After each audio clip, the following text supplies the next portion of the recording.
Joining me now is a man not known for sitting on the fence. He passionately opposed the invasion of Iraq, and now he feels that Hezbollah is justified in attacking Israel. The Respect MP for Bethnal Green is in our central London studio. A very good evening, good morning rather, to you, Mr. Galloway.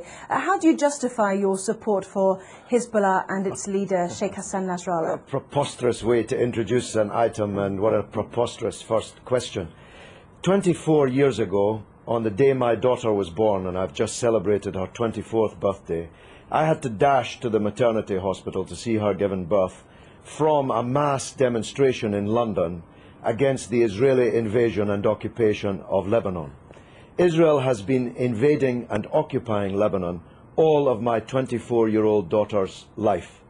The Hezbollah are a part of the Lebanese national resistance who are trying to drive, having successfully driven most Israelis from their land in 2000, Israel from the rest of their land, and to get back those thousands of Lebanese prisoners who were kidnapped by Israel under the terms of their illegal occupation of Lebanon.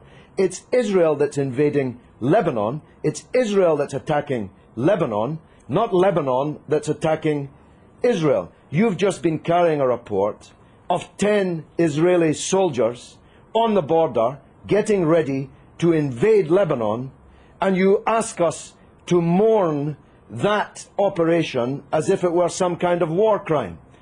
Israel is invading Lebanon and has killed 30 times more Lebanese civilians than have died in Israel. So it's you who should be justifying the evident bias which is written on every line on your face and is in every nuance of your voice and is loaded in every question that you ask. Right. You put your finger on the button, though, didn't you, when you said that Hezbollah was set up back in the 1980s in order to remove every Israeli soldier from Lebanese soil. As you said, it achieved that in 2000. No, it didn't. This is a setback. No, it didn't. It didn't. This is a key point that you're concealing from your viewers. Israel was forced out of most of the south of Lebanon in 2000. It still occupies a part of Lebanon since 2000. The Shebra Farms area, which is subject to this latest UN draft resolution. Thousands of Lebanese prisoners have been kidnapped by Israel. Hezbollah I spoke and just a the moment Lebanese ago to the Israeli to Foreign Ministry released. spokesman who said that the 3 Lebanese who have been captured, perhaps you'd like to use that word, have been before a judge These are and not been the through prisoners. a court of law. Oh, please, have a slightly longer memory than 4 weeks. I'm talking about the thousands of prisoners taken during the 18 years of Israeli occupation, illegal occupation of South Lebanon. These are the prisoners that have to be released in exchange for the Israeli soldiers that were captured at the beginning of this wave of the crisis. Can I ask you about a report that's in today's Sunday Telegraph, which showed that Iran has given Hezbollah long-range missiles capable of targeting any part of Israel. Iran, according to this Iranian MP who helped found Hezbollah, has also said that Iran has given the authorization to target Tel Aviv. Can you blame Israel for wanting to destroy those missiles? But this is preposterous. America has given Israel missiles that can target not just every city in Lebanon, but every city in the Arab and Muslim world, including Iran. Why should America be allowed to give long-range missiles to Israel, including hundreds of nuclear missiles, but Iran is not allowed to give missiles? Because it's given it to a terrorist organisation. But they're not a terrorist organisation. Only in the mind of Rupert Murdoch's Sky and the Times and the Sun and the News of the World. I'm going to stop you there, Mr. Galloway. Prescribed terrorist organisations. One man's terrorist is another man's freedom fighter. We know that perfectly well. In most people's eyes, they are deemed to be. They had a choice, didn't they? Let's understand this. They had a choice, like the IRA, to take on politics.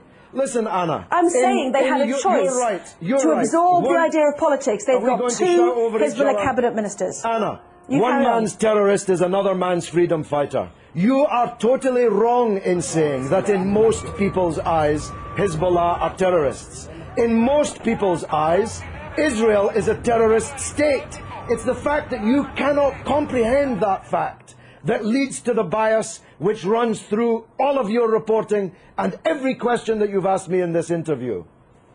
Mm-hmm.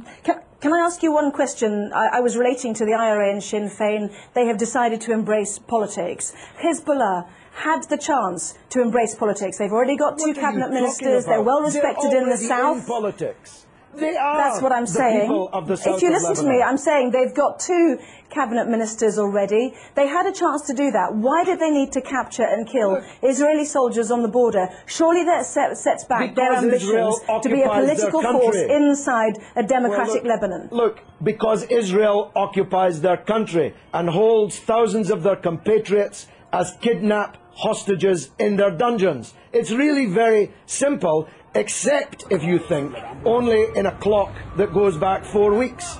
If you know, and you're old enough to know better, that this origins of this conflict are not 4 weeks or 4 years or 14 years, but are decades old. You want people to think that the crisis started when the clock started ticking on Sky News. No, I don't the people in Lebanon I want to know ask you differently. I want to ask you one final question. Do you think that the 4 weeks that we've seen, as you mentioned, the 26 days of this crisis, has set back Hezbollah's ambitions? Not only are Israeli soldiers now over the border... Let me finish. Would you mind letting me finish, please? Not only are Israeli soldiers over the border in sizable numbers, but also their claims to be a good political organisation to help a democratic Lebanese government with the Syrians who've also now left an independent state. That has also come to blows as well. What a silly question. What a silly person you are. Hezbollah is winning the war. You can see it on the other half of the screen.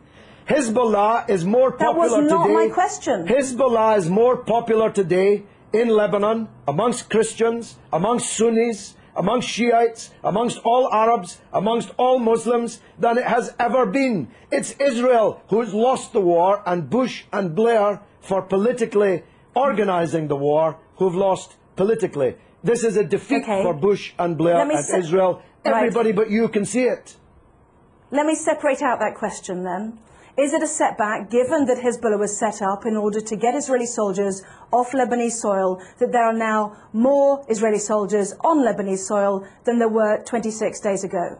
Well, they seem to be getting a bloody good hiding on the other half of the screen that I'm watching. Maybe you can't see it, but I'm watching them getting a bloody good hiding in the war. So if that's a success, I'm not sure what a failure would look like. The reality is that this conflict will go on. The United Nations resolution solves nothing, gives Lebanon nothing, gives the prisoners in Israeli dungeons nothing, and as Anne Clewid, my erstwhile colleague, was just saying, Israel has just kidnapped even more Palestinian politicians, cabinet ministers, members of parliament, and thousands of others held in Israeli dungeons, and this war will continue until the overall settlement is reached. That settlement must mean Israeli withdrawal from all occupied territory that it currently holds since the war in 1967, the release of all political prisoners, and a state for the Palestinians with East Jerusalem as its capital. No justice, no peace. You're not going out of business as a newscaster in Jerusalem anytime soon, believe me.